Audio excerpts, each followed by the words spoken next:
Hello, my dear friends. Welcome back to this class. I hope you are fine at your home. Today, in this class, what if I tell you about a school where you do not have to learn any lessons? What if I tell you about a school where you do not have to write any exams? What if I tell you about a school where you do not have to do any homework? Oh, are you curious to know what type of school that is? Yes, you might be. So let's learn more about this school. This school doesn't seem to follow the natural or the teaching methods that every other school follows. So let's know how different their teaching methods are. And this must be a different kind of school if they are following different methods. So let's know more about this different kind of school. Let's get so today's topic is a different kind of school. And this beautiful lesson was written by Edward Vernal Lucas, and he was born in June 1868 and he died in June 1938. He seems to have a lot of feathers in his cap because he's an essayist, he's a playwright, he's a biographer, he's an English humorist, he's a publisher, he's a poet, he's a novelist, he's a short story writer. The list never seems to end. He's even worked as an editor. So, such a great man has written this lesson. So, let's learn more about this different kind of school and how teaching happens, how children learn things over there in that school. If they don't have any lessons, if they don't have any exams, so how they learn things. Let's know more about this school. Are you interested to visit this school? So, just like us, the narrator had heard a lot about this school, Miss Beam's school. The school's name is Miss Beam's School, and it was very famous. So, the narrator had heard a lot about this school, so he had decided to visit the school one day. And the day had come, and he had visited the school, and he shares his experiences with all of us. Let's get started and know what his experiences are. So the narrator had arrived at the school. He saw a girl of about 12 years whose eyes were covered with a bandage. Her eyes were covered with a bandage, and she was being helped by a little boy who seems to be 4 years younger than this girl. And the boy seems to be describing our narrator to the girl who had her eyes bandaged. Then they went on. Then our narrator went to Miss Beam, and Miss Beam was the principal of that school, and that's what he had expected. Miss Beam was a middle-aged woman, and she is very authoritative, yet she is very kind and understanding. Her hair started to turn gray. I told you already that she is a middle-aged woman, and she had this kind of plump figure. She was a little stout. Actually, she's very pleasantly fat. So she is fat, and her hair turns gray, and she's a middle-aged woman. She's very authoritative, yet she's very kind and understanding. This is about the principal, Miss Beam, and our author has gone to Miss Beam, and he is going to inquire about the teaching methods that they follow in the school. Let's know. Author asked principal, "What are your teaching methods?" Then the principal, Miss Beam, said, "No more than is needed to help them to learn how to do things. So all we teach the children here is simple spelling, adding, subtracting, multiplying, and writing." So all the teach in the school is simple arithmetic operations. The basic arithmetic operations are taught to the children. The rest is done by reading to them and by interesting talks during which they have to sit still and keep their hands quiet. There are practically no lessons. So there are no lessons, it seems, and all the things that they teach there are simple spellings, and they teach some basic arithmetic operations, and then they conduct some interesting talks, and they'll be reading some things to children. and they have to sit quietly still. They have to sit still without moving, and they have to listen and learn. She continued to tell about the school. The real aim of this school is not so much to teach thought as to teach thoughtfulness, kindness to others, and being responsible citizens. Look out of the window a minute, will you? She said like this. What is the real aim of this school? The real aim of this school is not so much to teach thought. They're not going to teach you how to think or thoughts, but they are going to teach thoughtfulness, being kind to others, and they develop that thoughtfulness in you, and kindness to others, how to be kind to others, and they also teach their children to be responsible citizens. How are they going to do this? How do they teach thoughtfulness? How do they teach kindness? Let us learn. She asked our narrator to look out of the window. What do you see? She asked the narrator, look out of the window, and what do you see? Then the narrator said, I see some very beautiful grounds and a lot of jolly children. It pains me, though, to see that they are not all so healthy and active looking. When I came in, I saw one poor little girl being led about. She has some trouble with her eyes. Now I can see two more with the same difficulty, and there's a girl with a crutch watching the others at play. She seems to be a hopeless cripple. They were in their room. Miss Beam and the narrator was in their room. They were in their room, and Miss Beam asked the narrator to look out of the window, and then narrator had seen the scene that he had seen. He was describing. I see some very beautiful grounds. He says that he sees some very beautiful grounds, and there are a lot of children. They are so happy. And it pains me, though, to see that there are not all healthy and active looking. There are many children on the ground, and it gives me a little pain because all the children don't look very active, and they seem to have some problems. They don't look very healthy to me. And when I came in, I saw one poor little girl. Yeah, when the narrator was coming in, he saw a girl whose eyes were bandaged, right? So he was describing the girl to Miss Beam. She has some trouble with her eyes, and now I see two more with the same difficulty. So now the narrator sees two more girls who are blindfolded, and there is a girl with a crutch watching the others at play.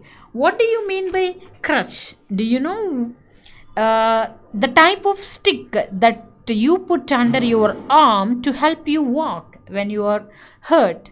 When you have hurt your leg or foot, generally we take the help of a stick, and we keep that stick under our arm and we walk. So that is what a crutch is. And there was a girl on her crutches, and she cannot play because she's on a crutch, and she's looking at the girls who are playing over there. And our narrator feels very sad for the girl with crutches. She seems to be a hopeless cripple. She seems to be a very hopeless cripple. She may not walk. Next. Then she laughed. Miss Beam laughed. Our author looked very surprised, so she laughed again, and she said like this. Oh no, she said. She is not really lame. This is only her lame day. The others are not blind either. It is only their blind day. What? She's not lame. Miss Beam is telling that she's not lame. Lame means unable to walk properly. So she's not lame. And it is her lame day. The others are not blind either, and it is their blind day. Oh, what are these blind days and lame days? Let's know more about This is a very important part of our system. She explains further what this lame day, blind day, and all these are. To make our children appreciate, understand misfortune, and some people are misfortune, they are unlucky that they are not blessed with eyes, or they are not blessed with the ability to speak, or they are not blessed with the ability to hear. So the one who cannot see is called blind, one who cannot hear is called deaf, one who cannot speak is called dumb, and one who cannot walk properly, they are lame, right? So each term, every child has one blind day, one lame day, one deaf day, one injured day, and one dumb day. So in their school, what do? They ask each child to have these days. Each child has one blind day, one lame day, one deaf day, one injured day, one dumb day. So during the blind day, what do? Their eyes are bandaged absolutely, and they are on their honor not to peep. And they will not peep.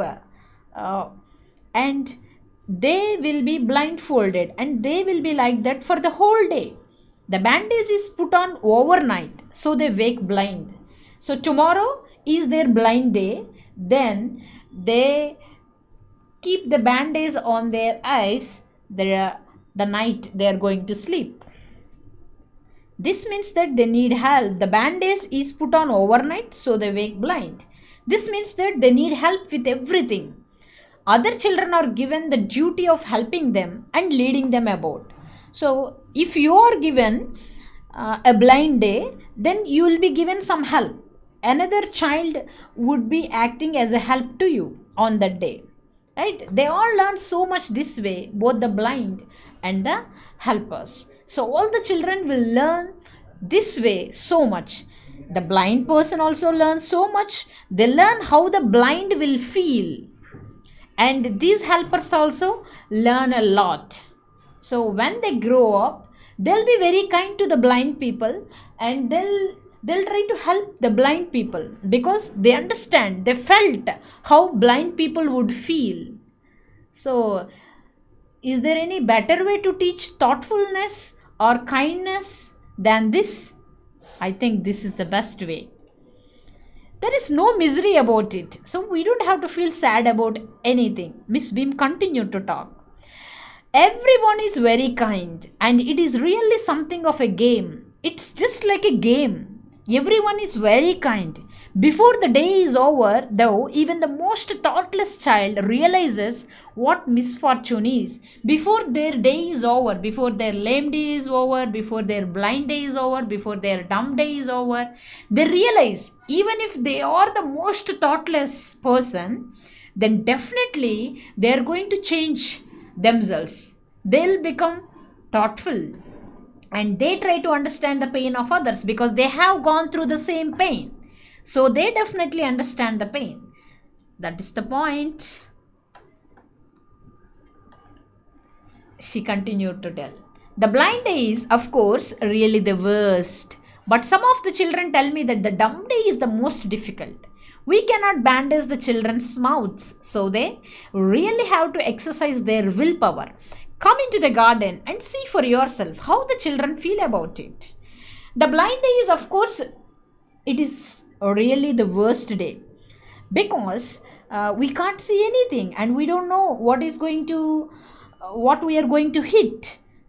So we may have the thought of hitting something always in our mind, and we cannot walk naturally, right? The blind day is, of course, very difficult. If you want, you can even try blindfolding your eyes at your home and staying like that for some time with the permission of your parents. Otherwise, they'll be irritated. So I want you also to try all these different days in your house so that you also feel how they feel, how the blind feel, how the lame feel, how the deaf feel, how the dumb feel. So you can even try. It is just simply like a game with the permission of your parents. That has to be noted. Okay. And some children complain that a dumb day is most difficult. Even though you have the ability to talk, you should not talk. So that is very difficult. So you need to exercise your willpower there. You need to exercise your strength of mind over there. Come into the garden and see for yourself how the children feel about. Miss Beam said, come on, look at the children and see for yourself how they feel about it. And she led our narrator to a girl. And then she told the girl, here is a gentleman came to talk to you. Then the gentleman asked the girl, who has a bandage on her eyes, don't you ever peep? Don't you ever try to see? He asked secretly. Peep means to look at something quickly and secretly, especially through a small opening. So, actually, you can see, but you are blindfolded, then you should not cheat. So, Arthur got a doubt and he asked, don't you ever peep? Then what did the little girl say? Oh no, that would be cheating. But I had no idea it was so awful to be blind. You can't see a thing. You feel you're going to be hit by something every moment. It's such a relief just to sit down. Oh no, she said. She seems to be very honest. That would be cheating. She's against cheating. But I had no idea it was so awful to be blind. She has no idea how bad it is to be blind, even for one day. You can't see a thing. Yes, you cannot see anything. And you feel you are going to be hit by something every moment. Yes, when you are blindfolded, you don't know where you are walking and what you are going to hit. So that thought will be running in your mind always, that are you going to hit something like that. So it's such a relief just to sit down. When we sit down, the girl is saying it will be a great relief if we simply sit down. At least we don't have that thought that we are going to hit something or we are going to be hit by something. That's what she said. Then narrator asked again, are your helpers kind to you? The people who are helping you, are they kind to you? He asked. Then she said, yeah, of course, fairly. But they are not as careful as I shall be when it is my turn, because she understands the pain.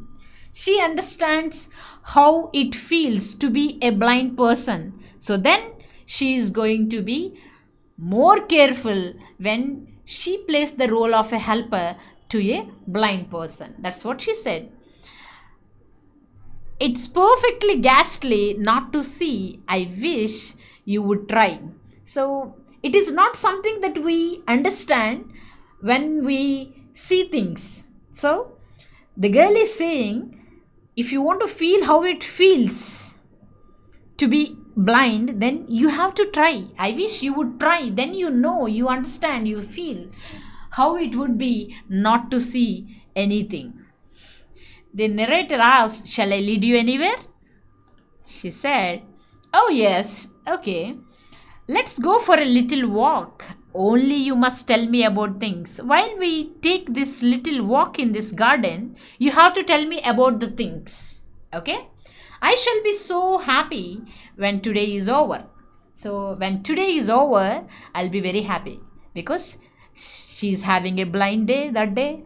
The other bad days can't be half as bad as this. She's saying that other days means here the lame day, the injured day, the deaf day, the dumb day, they can't be half as bad as this. Having a leg tied up and hopping about on a crutch is almost fun, I guess. She thinks it is fun to have a lame day because all you need to do is to have a crutch and you have to hop. Having an arm tied up is a bit more troublesome because you can't eat without help and things like that. So she thinks that having an injured day would be somewhat troublesome because you can't eat with the hand, your hand would be tied up. So you can't eat with the hand and you can't do some other things that you have to do with your hand. So I don't think I'll mind being deaf for a day. So she doesn't think being deaf is any difficult, at least not much. But being blind is so frightening. My head aches all the time just from worrying that I'll get hurt. So when you can't see something, then definitely you feel that you are going to be hurt always. Having that thought in the mind is terrible, right? That's what she said. Where are we now? She asked the narrator. Narrator said, in the playground. We are in the playground. Then she asked,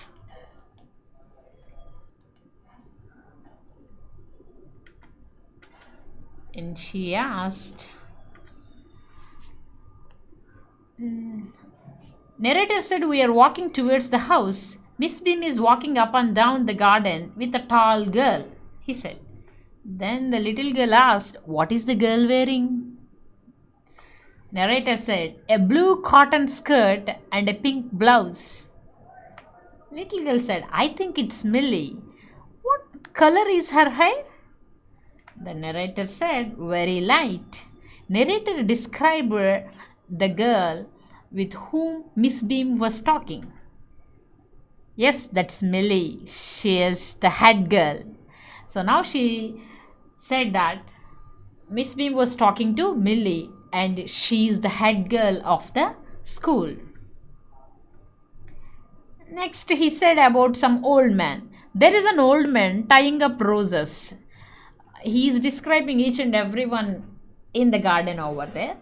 Then the little girl said, yes, that's Peter. He is the gardener. He is hundreds of years old. So the one who is tying up the roses there is Peter, it seems. And he is the gardener. He is hundreds of years old. That means he is very, very old. And here comes a girl with curly red hair. She is on crutches. Then narrator seems to be describing another girl. The girl had some curly red hair and she is on her crutches. Then she said, that's Anita. Who is that? That is Anita. And after listening to all this, then the narrator had walked on. Gradually, I discovered that I was 10 times more thoughtful than I ever thought I could be. I also realized that if I had to describe people and things to someone else, it made them more interesting to me. When I finally had to leave, I told Miss Beam that I was very sorry to go. Ah, she replied, then there is something in my system after all. Narrator, as he was walking out, he felt like this. He discovered that he was 10 times more thoughtful than he ever thought he could be. He also realized that if he had to describe people and things to someone else, it made them more interesting to me. He has understood these things. Narrator, after visiting the school, he had changed himself. He had become more thoughtful than he was earlier. Now he understood so many things, right? He also realized one more thing, that is, when you are describing people or things to someone else, then obviously you pay more attention to them and you will be more interested, right? So that's what he felt. So for example, someone is beside you and they can't see something and you need to describe that thing to them. So then definitely you observe it more carefully and it will be more interesting for you to look at it and describe that thing to that person, right? So that's what the narrator had felt. When I finally had to leave, when the narrator had finally when he was leaving, he told Miss Beam that he was very sorry to go. He felt very sorry to leave that place. Then Miss Beam replied, oh, then there is something in my system after all.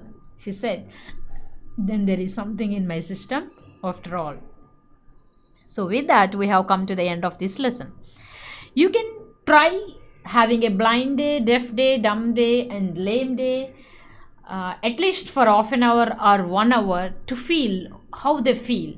And you can also play the role of a helper. I want you to do all these things at your home with the permission of your parents. then definitely you will become much more thoughtful than you were. So, I hope you all do that with the permission from your parents. Until next class, take care, stay home, stay happy. Bye bye.